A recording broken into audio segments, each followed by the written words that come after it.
Obrigada, Sr. Presidente. Cumprimento o Dr. António Vieira Monteiro e quem o acompanha. O Dr. António Vieira Monteiro trouxe-nos hoje uma informação que eu diria que com 20 anos de atraso. 20 anos de atraso e que geraram perdas de mais de 300 milhões de euros para a Caixa Geral de Depósitos. E chegamos ao dia de hoje e parece que ninguém é responsável, não se sabe, não se viu mais uma vez.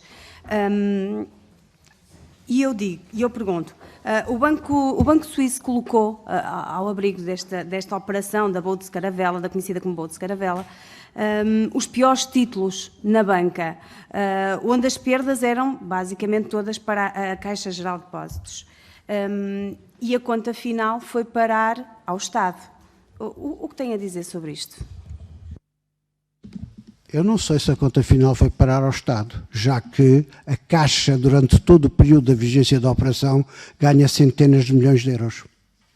Bom, esse aspecto é evidente. Se a senhora deputada me der licença, eu mostro-lhe que tive o cuidado de verificar os resultados da Caixa durante a vigência da operação.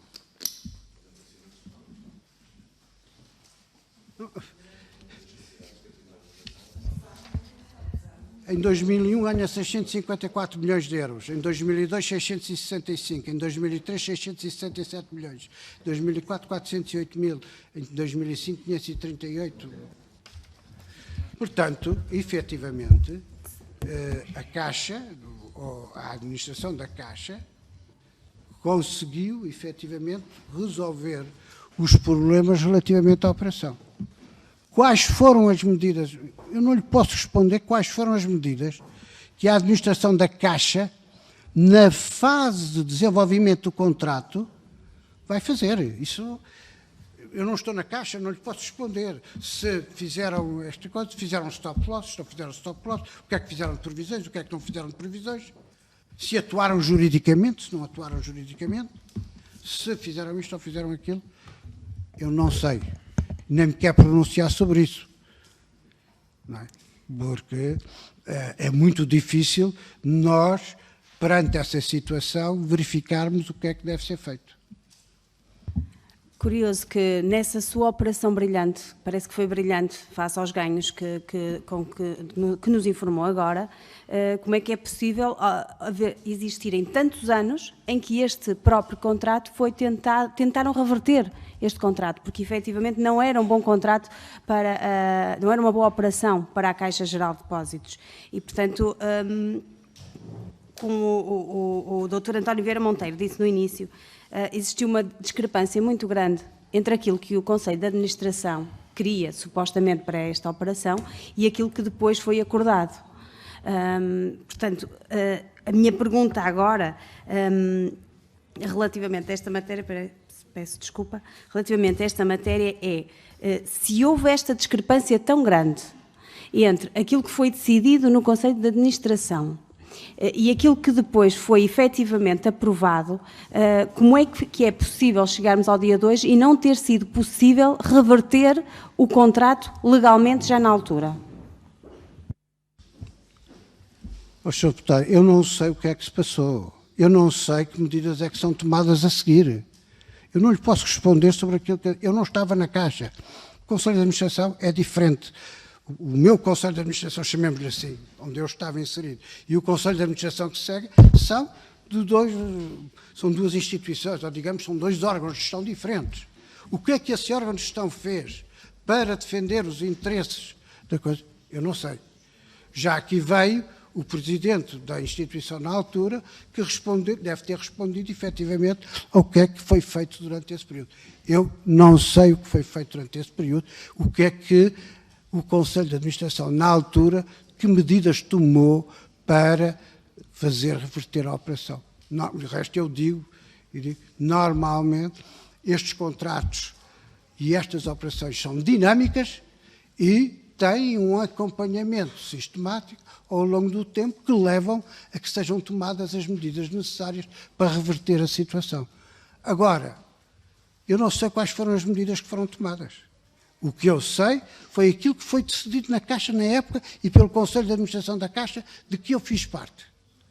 Aquilo que é a atuação posterior eu não me posso pronunciar. Esclareça-me só uma coisa. Quando é que tomou consciência da diferença que existia entre o que foi aprovado no Conselho de Administração e o que ficou no contrato? Foi agora para esta audição? A parte desta resposta, eu informei a Sra. Deputada que quando tive essa conversa em 2002 ou 2003, mais ou menos, não posso dizer ao certo a data certa, mas é por essa altura, efetivamente, teve-se conhecimento que havia essa situação.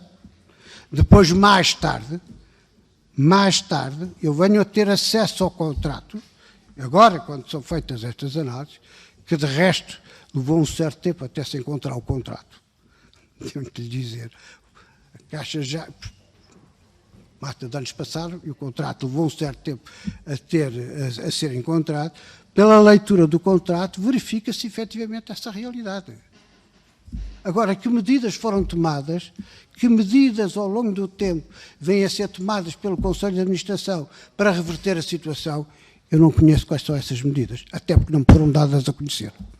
Portanto, eu não sei se atuaram juridicamente ou não, se fizeram stop loss ou não, se fizeram contactos com o Crédito Suíço ou não fizeram, com vista a reverter a situação.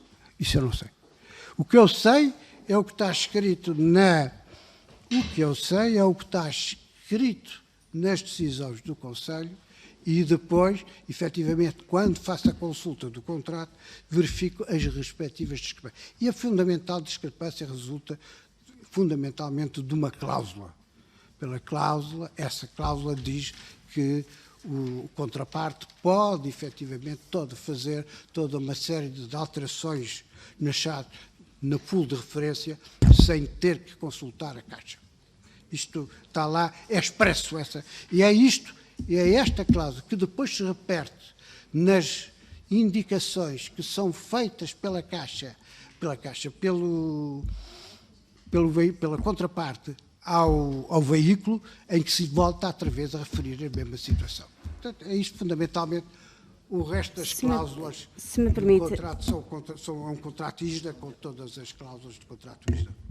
Havendo essa cláusula da questão dos pools ativos, que efetivamente trouxe muitas perdas para o Banco Público, eu pergunto, na altura, porque é que em 2002, supostamente, que foi quando se aperceberam desta discrepância, porque é que não agiram judicialmente já nessa altura?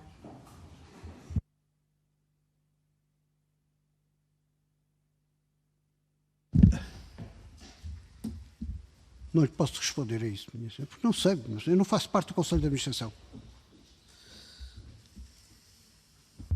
Portanto, não se sente minimamente responsável por ter estado na primeira fase, se ter apercebido de que efetivamente o contrato que foi assinado não era aquilo que foi levado supostamente ao Conselho de Administração em fase inicial e, portanto, não há qualquer responsabilidade aqui. Não me sinto responsável, até porque, como se vê claramente, as decisões do Conselho são muito claras. E, portanto, porquê que existem estas cláusulas, eu não lhes sei responder porquê que existem estas cláusulas. Estas cláusulas, de resto, eu não tenho conhecimento do contrato, só tenho conhecimento do contrato agora. A conversa que há não vem com o contrato na mão. É uma conversa em que são levantados alguns problemas, mas nem sequer se aprofunda a situação. Não sei se houve depois mais conversas ou não. Portanto, foi apresentado em Conselho de Administração e depois alguém assinou este contrato. Se não foi o senhor que assinou o contrato, quem assinou o contrato? Está na delegação de poderes.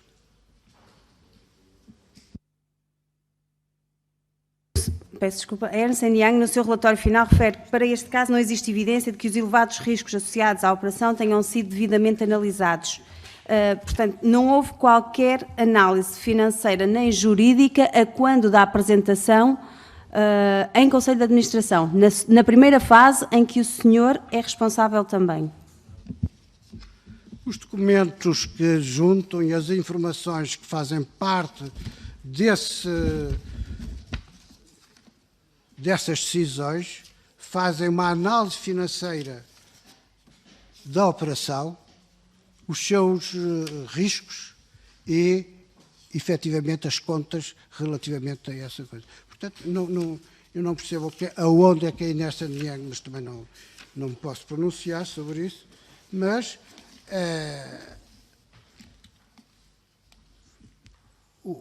as informações dizem expressamente qual é o montante das obrigações, que montante é que estamos a falar, dizem expressamente quais são os prejuízos das obrigações, dizem expressamente qual é a forma de fazer o contrato e porque é que se deve levar a um derivativo financeiro juntar à operação. Tudo isto está expresso na respectiva informação que é levada ao Conselho e que leva à definição do Conselho e depois é definido expressamente qual é a estrutura desse derivativo e aquilo que o Credit Suisse vai pagar. Tudo isso consta da respectiva... Eu penso...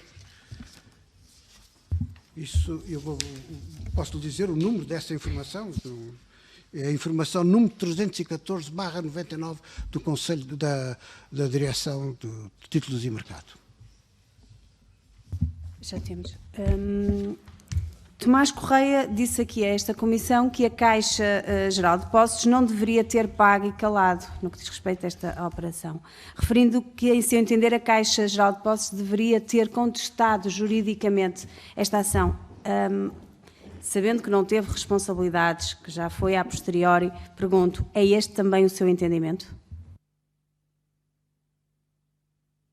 O Sr. Deputado não me quer pronunciar sobre os atos do Conselho de Administração de que não fiz parte. O Dr. Tomás Correia era membro desse Conselho de Administração. Eu não era. A operação visou um objetivo contabilístico de eliminar uma menos-valia de cerca de 25 milhões de euros e assim melhorar os resultados da Caixa Geral de Depósitos. Tinha alguma instrução política para apresentar estes resultados positivos na Caixa Geral de Depósitos? Não, não tinha. Alguma vez discutiram esta operação com o ministro Pina Moura, que 2 meses antes havia tomado posse como titular da pasta das Finanças? Não, a operação foi comunicada na altura aos auditores e pelas respectivas direções. Não me parece que alguma vez tenha sido falada com o Ministério das Finanças na época.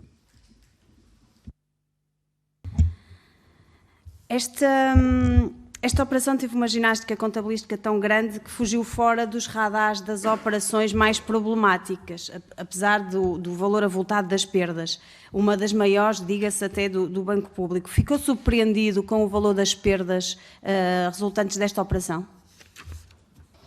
Como já disse, Sra. Deputada, fiquei em certa medida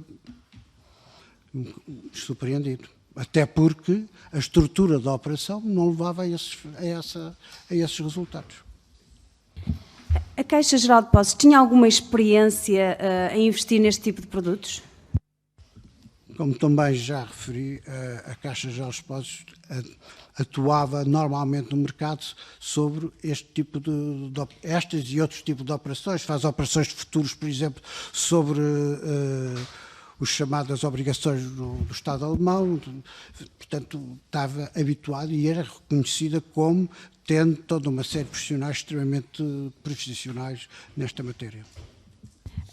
Mas este produto, este instrumento financeiro, no fundo foi considerado quase inovador. Existiu algum parecer jurídico com o qual consubstanciaram a vossa... O produto não parece que seja inovador. Isto é um produto que normalmente, isto é o que se chama um credit default swap, portanto... Não tem nada de inovador, são operações normais que funcionam no mercado entre profissionais e entre instituições financeiras. Eu devo-lhe dizer, consultada a ISDA, verifica-se que existem trilhões de operações deste tipo a correrem no mercado, se calhar ainda hoje também. Mudando um pouco de assunto, no seu tempo enquanto administrador da Caixa Geral de Depósitos, tem ideia de qual era o volume de crédito concedido para a aquisição de ações a outros bancos? Não lhe posso responder a isso, não sei, mas não me parece que aparecessem operações dessas naquela época. Considera normal que um banco público empreste 4 mil milhões de euros para compra de ações do seu banco concorrente? Desculpa a última parte. Para a compra de ações, já não são aquilo que deviam ser. Para a compra de ações do seu banco concorrente, se considera normal? O único juízo de valor que posso fazer é como cidadão. Nada mais. E, portanto, não lhe quero responder. Eu acho que a Comissão tem ouvido toda uma série de intervenientes nesse tipo de operações e deve ter hoje uma opinião muito mais aprofundada e muito melhor do que aquilo que eu, que sou um mero cidadão para esse efeito.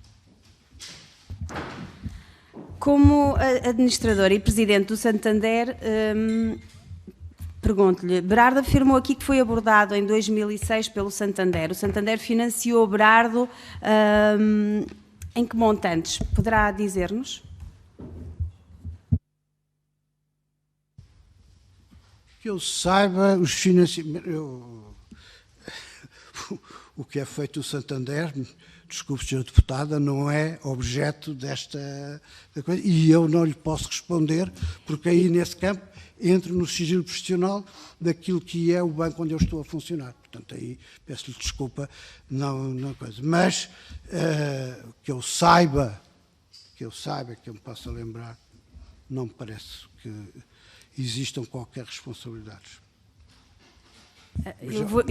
Eu vou explicar o porquê da pergunta. Em 2008, já depois de começarem a cumprir, Berardo celebrou um acordo com 3 bancos, a Caixa Geral de Depósitos, o BES e o BCP, dando como garantia os títulos da Associação Coleção Berardo, que esperamos que todos seja mesmo da própria coleção. Mas adiante, não aparece o Santander. Os senhores executaram? Essa... Certo. Sra. Deputada, eu não vou responder sobre o Santander. Porque só estou obrigado, eu compreendo perfeitamente a sua pergunta, não estou a fugir a ela. O que eu estou é obrigado, como Presidente do Conselho de Administração do Santander, a determinadas obrigações para com essa instituição que não me permitem poder responder a determinadas situações que estão a ser levantadas. Nós só queríamos aproveitar, no fundo, um bocadinho da sua experiência, se nos permite, para perceber a fase da execução da própria dívida, porque, efetivamente, em termos de Caixa Geral de Depósitos, ela não foi executada e era para percebermos nesse sentido. Compreendo perfeitamente a sua pergunta e compreendo perfeitamente as razões da sua pergunta, mas também deve compreender que eu não posso responder sobre matéria que diz respeito à instituição aonde hoje exerce funções. Muito obrigada, Sr. Presidente. Obrigada. Muito obrigado.